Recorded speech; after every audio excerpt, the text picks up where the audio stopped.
नमस्कार, जय माता दी। मैं हूं आपकी अपनी लाइफ डिजाइनर जीतू आचार्य।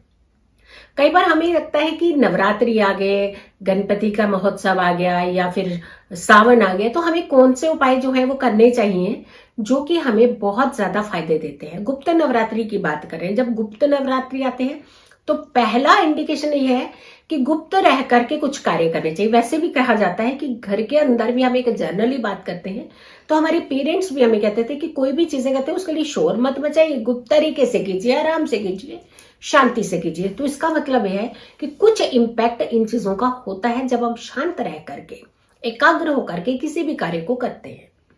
और उसमें पूजा जो होती है वो सबसे ज्यादा पहले नंबर पर आती है अगर हम एकाग्रता से करते हैं, यानी शांत रह करके, अकेले रह करके, चिंतन से, मनन से और अपनी एनर्जीज को समेटते हुए अगर हम कोई पूजा करते हैं, शोर मचा करके, गागा करके नहीं, बहुत शांत मन से अगर हम पूजा करते हैं तो हमें उसका फल ज्यादा मिलता है। अब जब गुप्त नवरात्रों की बात कर रहे हैं तो बहुत सारी वीडियोस मैंने पहले भी डाली हैं कि गुप्त नवरात्रि बहुत इंपॉर्टेंट नवरात्रि होती है, सिद्धियां पाने की नवरात्रि होती है। वहीं दूसरी तरफ हर कष्ट से मुक्ति पाने के लिए भी यही नवरात्रि होती है। बड़े से बड़ी तंत्र सिद्धि, मंत्र सिद्धि, जाप सिद्धि, पूजा सिद्धि या सारे चक्र को हील करने की सिद्धि, ये ऑलमोस्ट ऑल जो होती हैं ये सारी की सारी माँ के नवरात्रि गुप्त नवरात्रि में ही होती हैं। और माँ जब आती है तो बच्चे चाहे कैसी भी जिद करें, माँ पूरी करती हैं, हर मुराद पूरी करती हैं। तो ऐसे में कैसे हम अपने आप को हील कर सके, कैसे हम कौन से उपाय कर सके जिससे माँ भी प्रसन्न हो, यानी माता रानी का हमें आशीर्वाद भी मिले, लेकिन उसके साथ साथ हमारे एक वचन भी मिल जाए कि हम आने वाली नवरात्रि तक अपने आप को सुरक्षित भी रख सके, या फिर यूं कहीं कि हमेशा हम अपने आप को सुरक्षित रख सके। अब गुप्त नवरात्रि की बात आ रही है तो इसमें आपने कुछ खास विधियां, खास उपाय जरूर करने हैं। अब ये ऑलमोस्ट ऑल अगर अभी से आपने वीडियो देखना शुरू करी है तो जितने दिन बचते हैं इतने दिन ही आप इस उपाय को कर लीजिए। जब जागो तभी सवेरा। तो ऐसा ना हो कि पूरी एनर्जी नहीं मिली तो कम से कम जितनी एनर्जी मिली है उतनी एनर्जी से ही आप काम चला लें। पर कुछ तो आया, कुछ नहीं आने से कुछ तो हमें मिला है।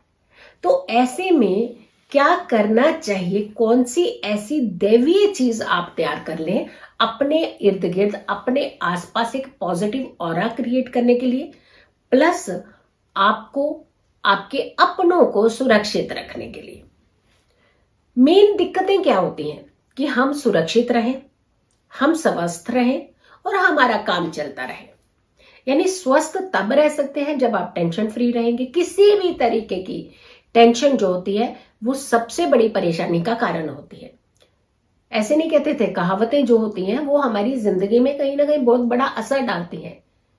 चिंता चिता समान, यह हमेशा कहा जाता है। जो चिंता होती है वो इंसान को मारे जैसे एक सिचुएशन पैदा कर देती है, वो जीने नहीं देती है। दिन रात आपका जीवन जो है एक परेशानी की तरफ लेकर के जाती है। तो चिंता नहीं होगी तो आप उन परेशानियों से दूर रहेंगे। दूसरा, स्वस्थ रहते हैं तो किसी भी कार्य को हम करने की क्षमता रखते हैं। और तीसरा बात, हमारा काम, हमारे सोर्सेज, इनकम सोर्सेज अच्छे रहेंगे तो हम भी स्वस्थ, हमारा परिवार भी स्वस्थ, हम भी खुश, हमारा परिवार भी खुश।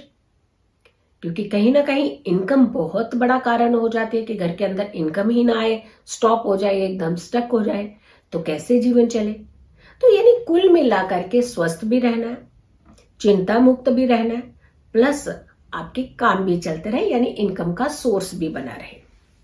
ये सारी चीजों को करने के लिए कुछ खास एनर्जीज की जरूरत होती है।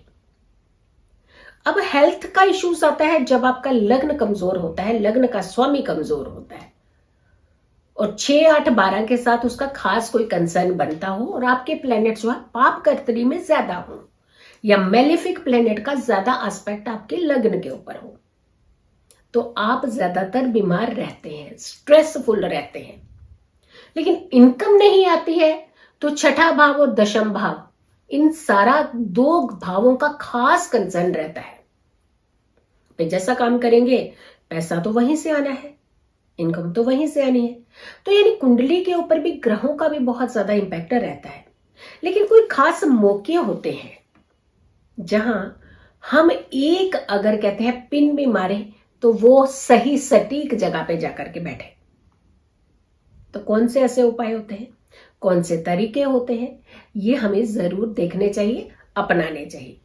गुप्त नवरात्रि की सबसे पहले बात करते हैं कि जब गुप्त नवरात्रि चल रहे हैं तो ऐसे में आपने किसी खास समय पर कुछ खास उपायों को करना शुरू कर देना।